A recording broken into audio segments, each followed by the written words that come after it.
اهلا بيك، انا معتز وبحب الساعات، والنهارده هكلمك عن براند مختلف جدا عن اي ساعه سمعت عنها قبل كده. اول ساعه معانا من ساعات البرايتلينج واللي هي النافي تايمر. النافي تايمر هي مش مجرد ساعه عاديه، ولكن هي اداه للطيارين. سنه 1952 الطيران المدني والعسكري كان بيعتمد على الحسابات اليدويه الدقيقه، ولو حصل اي خلل في الحسابات دي فممكن يؤدي لخلل في الرحله دي. في الوقت ده براند برايتلينج ابتكر ساعه مش لاي حد. الساعة دي كانت مخصوصة بس للطيارين، والساعة أساسا ما كانتش معمولة علشان تكون حاجة فخمة أو ستايل، ولكن كانت متصممة كأداة طيران كاملة.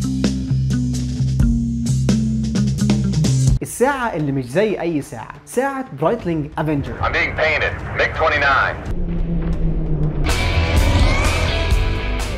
في أوائل الألفينات برايتلينج بدأت تلاحظ إن مش كل الطيارين بقوا يقعدوا في كابينة مريحة بالنسبة لهم، يعني مش زي الطيارة بتاعت الركاب، لأن في ناس تانية بتطير على ارتفاعات منخفضة، وفي طيران فايترز، وفي كمان ناس بتنط من طيارات هليكوبترز علشان تعمل عمليات إنقاذ. فطبعا برايتلينج قالت لك إن الناس دي محتاجة ساعة تستحمل معاهم أي حاجة في أي مكان وفي أي وقت، ومن هنا بدأت سلسلة ساعات الافنجر.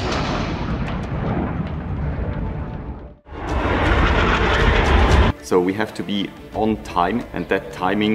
Breitling is a Swiss brand. Professionalism, precision.